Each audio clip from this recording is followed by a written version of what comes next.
नदी में नाव का, शरीर में पाव का, और पूजन और कथा में भाव का बड़ा महत्व होता है। जो इसको समझ गया उसकी जिंदगी सार्थक हो गई। नदी में जो नाव है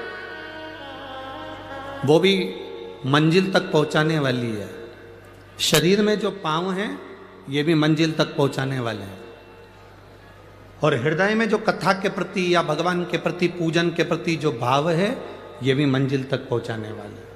इन तीनों का काम एक जैसा है। नाव भी आपको मंजिल तक लेकर जा रही है।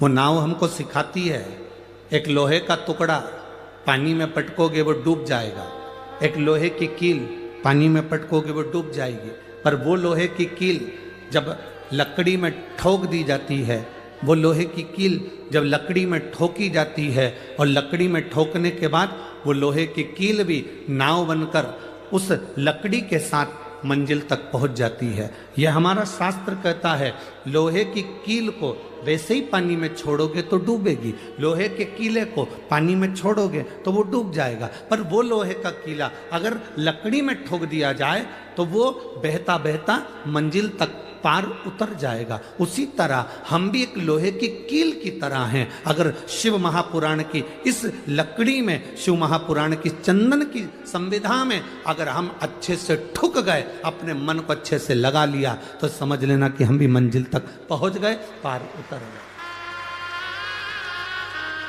अब कोई कहे गुरुजी आप हमको लोहे की कील कर रहे हो, कोई कहे गुरुजी आप हमें लोहे का कीला कर रहे हो। मनुष्य लोहे की कील की तरह होता है। जैसे कीले पर जंग पड़ जाती है, उस जंग को निकालने के लिए उस पर थोड़ा सा कुछ ना कुछ लगाना पड़ता है। उसी तरह मनुष्य की जिंदगी में भी जंग पड़ती है, अहंकार की, काम की, लोभ की, आसक्ति की, वासना की, तृष्णा की। ये जंग हमारे शरीर पर चढ़ती जाती है, हमारे मन पर चढ़ती जाती है, हमारी इच्छाओं पर चढ़ती जाती है। जब हम इसमें भगवान की अविरल भक्ति का थोड़ा सा पेंट लगा देते हैं, भगवान की भक्ति का थोड़ा सा भजन का बल लगा देते हैं, तो हमारे शरीर पर जो ये अहंकार की जंग है, वासना की जंग है, तृष्णा की जंग है, काम आसक्ति की जो जंग है वो निकल जाती है।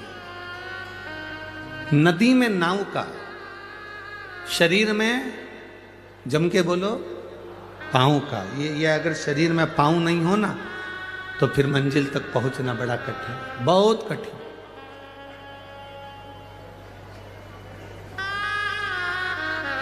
नदी में नाव मंजिल तक पहुंचा रही है, शरीर में पांव मंजिल तक पहुंचा रहे हैं। और हमारे कथा में जो हम आए हैं